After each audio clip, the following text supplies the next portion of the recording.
Hey there, welcome back to my channel. Pull up a chair, grab that cup of zobo or something stronger and get comfy. I've got an African folktale for you that'll tickle your ears, stir your soul, and maybe teach you a thing or two. Ready? Let's dive in. Today's African folklore story is titled The Fall and Rise of Hadiza, from party girl to billionaire heiress. She was the crown jewel of Kaduna, but her laughter held more power than her father's wealth. In a town where cocoa flowed like gold, Hadiza's beauty and spirit captured every heart until one twist of fate changed everything.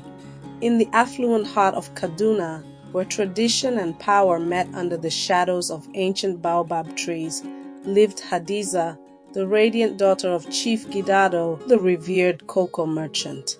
Her name carried grace. Her laughter filled every corridor of their palatial estate, and her presence turned heads wherever she appeared. Known to all as the Diamond Princess, Hadiza was born into wealth and spoiled by abundance. Each night, the Gidado mansion transformed into a wonderland of music, lights, and glamour. Hadiza danced as if the world existed solely for her delight. She wore luxury like a second skin, sipped from crystal glasses, and rejected every invitation to the business world. Her parents, though worried, continued to hope that she'd one day trade her heels for heritage. Yet Hadiza was drawn to pleasure, not legacy. She reveled in the praise of socialites, influencers, and empty admirers. To her, the idea of a boardroom was as foreign as a desert snowstorm. Meanwhile, whispers grew louder among the village elders. The Diamond Princess dazzles, but even diamonds crack. Her father, Chief Gidado, remained patient, but her mother's words hung like an omen. One day the drums will stop, and when they do, will you know how to dance with silence? Hadiza's 20s were a whirlwind of extravagance. She partied across continents, from Lagos rooftops to Moroccan deserts. Her name trended, her beauty envied, and her photos graced the covers of elite magazines. But behind the filters and flash, Hadiza was dangerously drifting from her roots. She scoffed at meetings, ignored balance sheets, and tossed aside responsibilities like expired invitations.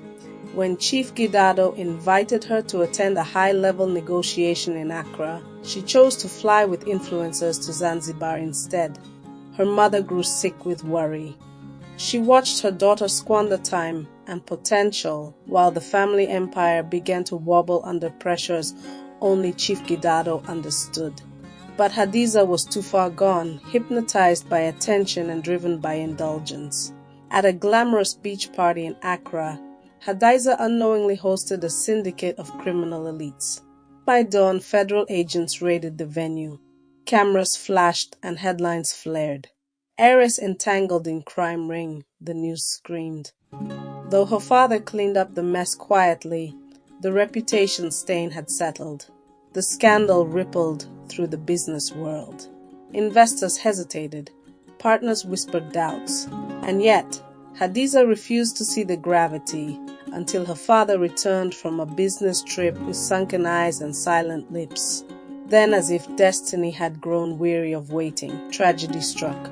On a stormy Tuesday night, Chief Gidado and his wife were killed in a fatal crash while returning from a charity event. The loss was sudden, violent, and absolute. Hadiza collapsed into silence. For the first time, the music stopped. The marble floors felt cold beneath her feet. She was alone with an empire she neither built nor understood. She remembered the simpler days when her father would return home from the farm, dusty but smiling. As a child, she would run to him, holding out her small hands, demanding cocoa beans. He'd lift her up and whisper, "One day, all this will be yours, but only if your heart is ready." She had giggled then, unaware of the burden hidden in those words. The reading of that will felt like a courtroom. Hadiza, barely holding back tears, learned she had inherited everything: properties, businesses, debts, and a legacy wrapped in expectations. Family members shifted in their seats, their envy poorly hidden. Suddenly, once adoring relatives began to show claws. They questioned her capabilities, offered shady advice, and plotted behind her back. The staff no longer bowed. The press, once eager to praise her fashion, now mocked her ignorance. She wandered the empty mansion, haunted by her parents' laughter. For the first time, she read the family business charter. It was like reading a language she never bothered to learn. "Who am I without the glitter?" she whispered, and the walls answered only with silence. In the middle of her chaos, Hadiza leaned on Uncle Bala, her late father's cousin, and a man she had always trusted. He assured her he would handle everything. "Rest, my dear. Let the men take care of business," he said with oily charm. But Bala was a vulture cloaked in tradition. Within weeks, he siphoned millions from the company's foreign accounts. Employees went unpaid. Contracts failed. Bala vanished. The media tore Hadiza apart. From princess to pauper, the headlines roared. Even the elders who once pitied her now dismissed her as cursed. Hadiza locked herself in her father's study for days, crying not from pain, but fury. One dawn, as birds chirped beyond the glass, Hadiza made a choice. She dusted off the old ledgers, flipped through decades of contracts, and opened journals filled with her father's scrawled wisdom. She reached out to Alhaji Musa, her father's stern business partner. He agreed to guide her but warned, "This is no playground. The empire can be rebuilt, but you must bleed for it." With each lesson, Hadiza shed layers of pride and ignorance. She burned the party dresses, tied her hair back, and showed up to board meetings with trembling hands but clear eyes. She was no longer a diamond meant to dazzle. She was one learning to cut through steel. Her first trial came when a foreign firm tried to illegally seize one of her cocoa plantations. The paperwork was messy and the staff terrified. It was a trap meant to break her. Hadiza spent weeks studying contracts, attending legal briefings, and rallying frightened employees. She stood in court not as a girl, but as a woman ready to fight.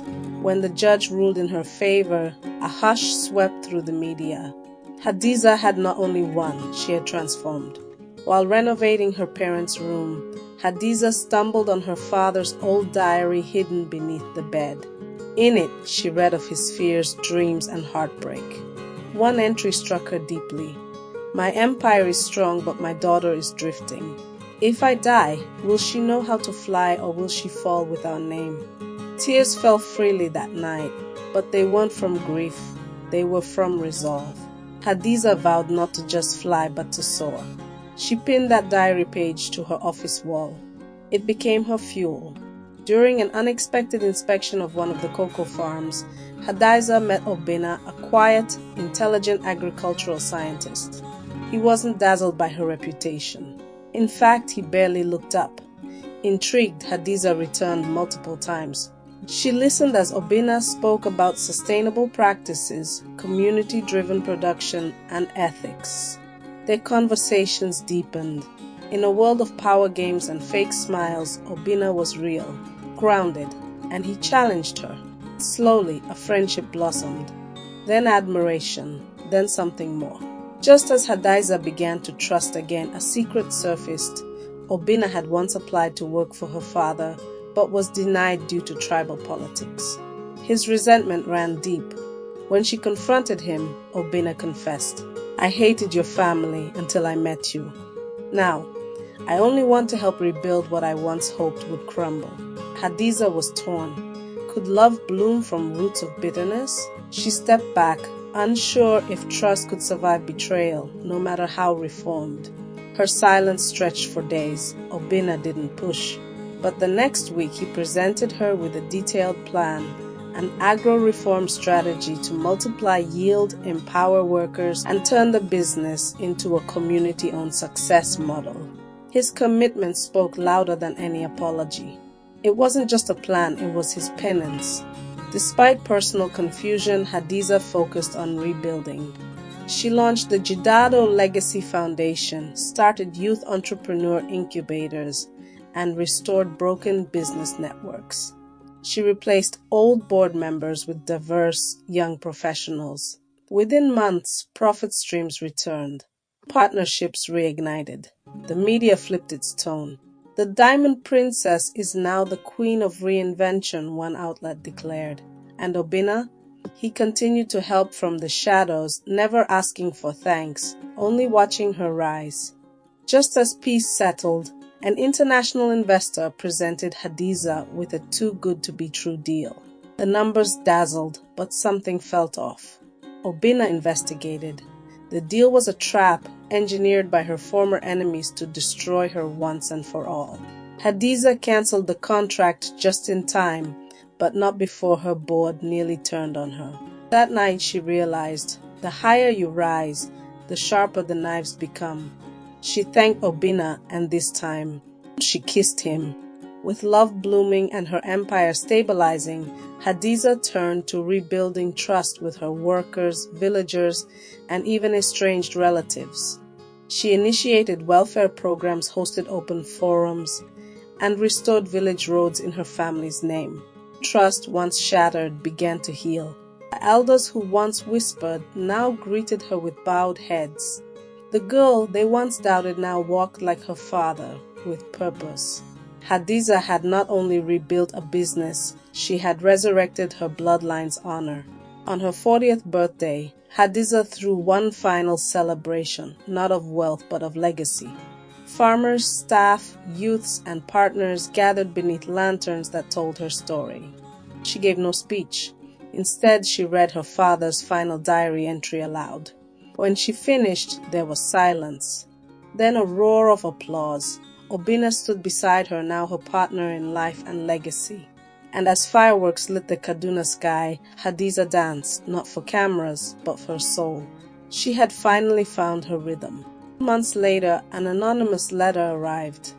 It claimed that Chief Gidado's accident may not have been so accidental after all. It implicated key former board members, some of whom had recently resurfaced. One name stood out, Folklore, a former deputy to her father, now a respected politician. Hadiza's world tilted again. The empire she thought she saved might have been built on betrayal far deeper than she imagined. She confronted Folklore at a public gala, cornering him with poise. "What would my father think if he saw how you profited from his death?" she asked. He didn't deny it. He simply whispered, "Prove it," and walked away. She looked at Obinna and whispered, "Are you ready to help me uncover the truth?" He nodded, gripping her hand. Hadiza smiled, not because the journey was over, but because she had finally become the kind of woman who could walk into any fire and come out queen. And that, my dear friend and listener, is how the tale ends.